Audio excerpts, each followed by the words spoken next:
ዛሬ ውቢትን ሰርፕራይዝ ላረጋት ነው። ቅዳሜና እሑድ ቤት የለችም። እኔም ከነሱ ጋር ለማጽዳት ተፍ ላይ ነኝ። ፕሮግራም ካለፈ በኋላ በጣም ያሰለቸው ቤት ማጽዳት ነው እና ዛሬ ነገ እናጸዳለን እያለ ምንም አልቻልንም ነበር። ምንጣፉ በጣም ቆሽሾ ነበር። እኛ ደግሞ ምንጣፍ ማጠብ በጣም ነው የሚያደክመን። ብዙ ጊዜ ረጅም ሰዓትም ይወስድብናል። እነሱም ፈጣሪ ባርካቸው አሪፍ አድርገው እያጸዱልን ነው። እዩት፣ በስማም የሚወጣውን ቆሻሻ ብዛቱን ብቻ ተመልከቱልኝ። የሁሉ ነበረበት። ያው እንግዲህ ከመጣ ቀር ብዬ ሶፋችንንም በደንብ አጸዳሁት። እርግጠኛ ነኝ ውቢት በጣም ነው ደስ የሚላት። በዛውም መስኮታችንንም ፏፏ አስደረግኩትኝ። ይህንን ሁሉ ነገር ያደረጉልኝ መለስ ቤት ለቤት የጽዳት አገልግሎት ናቸው። ሁላችሁም ቼክ አድርጓቸው። ከላይ በማስቀምጥላችሁ አድራሻ ታገኟቸዋላችሁ። እግዚአብሔር ያክብርልኝ። አመሰግናለሁ።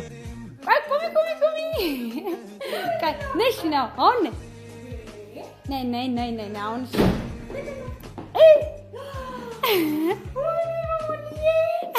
ከማን ጋር ጸዳሹ? መጀመሪያ ምስጋና አይቀርም። ምን ይለኛ ወይኔ እውነት ገላገልኝ ማራክ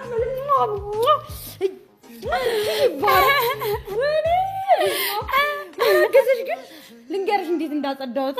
በምድር በሰማይ ቢሰላ ተከፍሎ ላይ ብቻ ዝም ነው።